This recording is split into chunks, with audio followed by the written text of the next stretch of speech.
Everyone, आज है 30 नवंबर। 30 नवंबर के जितने भी दिन भर का खबर है एग्जाम पॉइंट ऑफ व्यू से वो हम देखेंगे करंट अफेयर। पहला है, हाल ही में अंतर्राष्ट्रीय जगुआर दिवस कब मनाया जाता है? ये मनाया जाता है आपका 29 नवंबर को। आप देख सकते हैं अंतर्राष्ट्रीय जगुआर दिवस हर वर्ष 29 नवंबर को मनाया जाता है।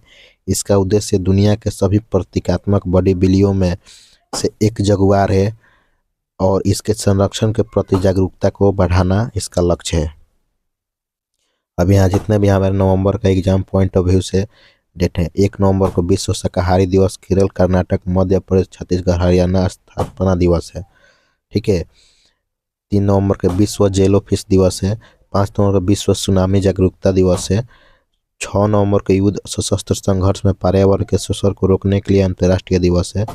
7 नवंबर का राष्ट्रीय कैंसर जागरूकता दिवस है। 8 नवंबर को विश्व रेडियोग्राफिक दिवस है। 9 नवंबर को राष्ट्रीय कानूनी सेवा दिवस है।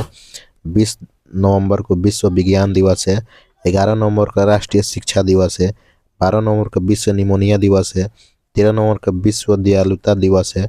14 नवंबर को विश्व मधुमेह दिवस है और बाल दिवस भी। 15 नवंबर को जनजातीय गौरव दिवस है।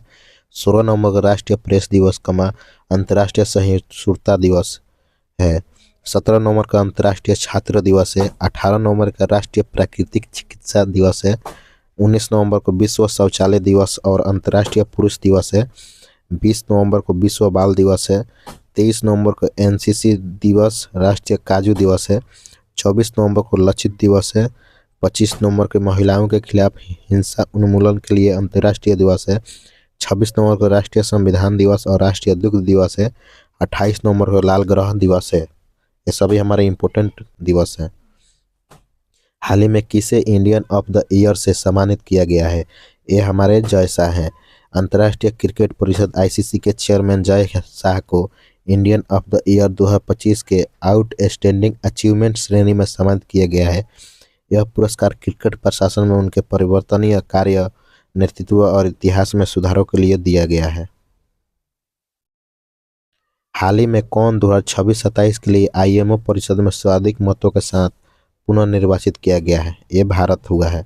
भारत के सदस्य देशों में सर्वाधिक मतों के साथ 2026 में कार्य के लिए अंतर्राष्ट्रीय संगठन आईएमओ परिषद में पुनर्निर्वाचित किया गया। हाल ही में भारत ने किस देश के हेल्थ केयर को सपोर्ट करने के लिए 73 टन दवाइयों और वैक्सीन भेजी है? ये है अफगानिस्तान। मानवीय एकजुटता के मजबूत प्रदर्शन में भारत ने अफगानिस्तान के संघर्षग्रस्त स्वास्थ्य तंत्र को समर्थन देने के लिए काबुल में 73 टन जीवन रक्षक दवाइयाँ, टीके और आवश्यक पोषण सप्लीमेंट भेजे हैं। विदेश मंत्रालय द्वारा की गई घोषणा ने स्पष्ट कर दिया है कि कठिन परिस्थितियों से जूझ रहे अफगान नागरिकों के लिए भारत निरंतर मानवीय और चिकित्सा सहायता प्रदान करने के लिए प्रतिबद्ध है। भारत अफगानिस्तान से जुड़े हुए न्यूज। अफगानिस्तान भारत में अपना पहला राजदूत नियुक्त करेगा। भारत ने अफगानिस्तान में अपना तकनीकी मिशन को पूर्ण दूतावास का दर्जा दिया। 19 अगस्त को अफगानिस्तान का स्वतंत्र दिवस मनाया गया है। दुनिया का सबसे ज़्यादा खाद्य असुरक्षित देश अफगानिस्तान को घोषित किया गया है। अफगानिस्तान ने चेस खेलने पर प्रतिबंध लगा दिया है। अफगानिस्तान ने पोलियो टीकाकरण अभियान स्थगित कर दिया है। श्रीधर अफगानिस्तान की टीम के सहायक कोच नियुक्त किए गए हैं। आप देख सकते इसका एक कैपिटल है काबुल, करेंसी अफगानी है, प्राइम मिनिस्टर हसन अखुद हैं इसके। हाल ही में कौन WPL 2026 नीलामी में सबसे महंगी खिलाड़ी बनी है? ये है हमारी दीप्ति शर्मा। इनको 3.2 करोड़ में खरीदा गया है। हाल ही में जारी एनिमल हस्बेंड्री स्टेटमेंट 2025 के अनुसार दुनिया में सबसे ज़्यादा दूध उत्पादक देश कौन बन गया है? ये भारत बन गया है। हाल ही में कहाँ राष्ट्रीय प्रवाल भित्ति अनुसंधान संस्थान स्थापित किया जाएगा? यह हमारा किया जाएगा अंडमान में किया जाएगा। सरकार जल्द ही अंडमान और निकोबार द्वीप समूह में राष्ट्रीय प्रवाल भित्ति अनुसंधान NCRI के स्थापना करेगी, जो प्रवाल भित्ति के अनुसंधान के लिए भारत की नोडल और निगरानी की एजेंसी के रूप में कार्य करेगा। हाल ही में विश्व क्रेडिट रेटिंग एजेंसी मूडीज ने वित्त वर्ष 25-26 के लिए GDP वृद्धि दर कितने प्रतिशत का अनुमान लगाया है? ये लगाया है 7% का। हाल ही में किस देश ने सुरक्षा कारणों के लिए 10 महीनों की स्वैच्छिक मिलिट्री सर्विस छोड़ने की घोषणा की है? ये किया है फ्रांस ने। उत्तर प्रदेश सरकार ने स्पष्ट किया है कि अच्छा ये उसका नहीं है, इसका आंसर होगा फ्रांस। हाल ही में सामाजिक बदलाव के लिए किस आईआईटी ने नवंबर 2025 में इम्पैक्ट राइज पहल शुरू की है? एक किया है आईआईटी खड़गपुर।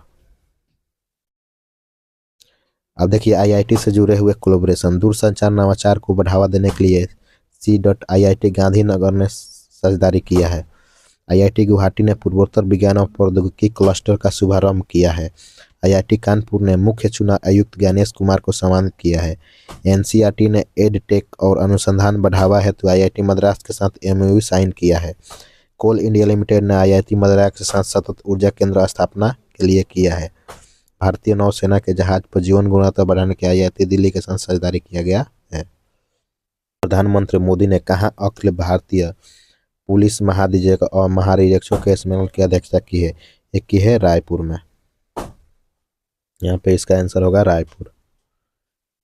हाल ही में किस देश ने सुरक्षा आपातकाल घोषित किया है? एक किया है सुरक्षा आपातकाल के लेकर घोषित किया है नाइजीरिया किया है। नाइजीरिया के राष्ट्रपति बोला टिनुबू ने बुधवार को देशव्यापी सुरक्षा आपातकाल की घोषणा किया है। यह घोषणा केबीबी, बोनो, जफमारा, नाइजर, एवो और क्वारा राज्यों में हुए हैं हमले के बाद की गई, जहां दर्जनों नागरिक मारे गए हैं। राष्ट्रपति ने देश भर में बढ़ती हिंसा को निपटने के लिए सेना और पुलिस को अधिक भर्ती करने का आदेश दिया है। इस नाइजीरिया है, इसका कैपिटल है अबूजा, करेंसी है नायरा, प्रेसिडेंट है बोला अहमद तिनुबू, इसको grand commander of the niger, इसको प्रधानमंत्री मोदी को ये दे चुके हैं। हाल ही में भारत ने किस देश में चक्रवात राहत के लिए ऑपरेशन सागर बंधु शुरू किया गया है? ये श्रीलंका के लिए किया गया। इसका राजधानी कोलंबो, करेंसी है श्रीलंका रुपये, पीएम है हरिन अमरसूरिया और प्रेसिडेंट है अनुर कुमारा देशनायक। जगरपुर कच्छद्वीप द्वीप है जो 225 एकड़ में है। ज्वाइंट एक्सरसाइज होता है मित्र शक्ति अवार्ड मित्र विभूषण से पीएम मोदी को नवाजा गया है। भारत और श्रीलंका के बीच संयुक्त सैन्य अभ्यास मित्र शक्ति होता है जो अभी कर्नाटक में हुआ, बुलगावा में स्थित फॉरेन ट्रेनिंग नोड में हुआ किया गया था। भारत द्वारा वित्त पोषित बहु जनजातीय त्रिभाषिक स्कूल का उद्घाटन श्रीलंका में किया गया। भारत ने श्रीलंका के साथ मन्नार आपातकालीन देखभाल इकाई के लिए समझौता ज्ञापन का हस्ताक्षर किया। पर्यटन को बढ़ावा देने के लिए श्रीलंका 40 देशों को निःशुल्क वीजा देगा। श्रीलंका में अशोक स्तंभ की एक प्रतिव्यक्ति और प्रतिभूति का अनावरण किया गया। हाल ही में कहाँ महिला हत्या को आजीवन कारावास अपराध मानने वाला ऐतिहासिक कानून पारित हुआ है? इटली में हुआ है। इटली ने ऐतिहासिक कानून बनाया है जो स्त्री हत्या लिंग के आधार पर महिलाओं की हत्या को कानूनी मान्यता देता है और इसके लिए आजीवन कारावास की सजा सुनाया जाएगा। अब देख सकते हैं इसका रोम है, करेंसी है euro, prime minister Giorgia Meloni है। हाल ही में कौन 25-29 के कार्यकाल के लिए यूनेस्को कार्यकारी में बोर्ड को पुनः निर्वाचित किया है? यह हमारे भारत है। ये हमारे जितने भी एग्जाम पॉइंट ऑफ व्यू से दिन भर के खबर था 30 नवंबर का, ये हमारा ही रहा।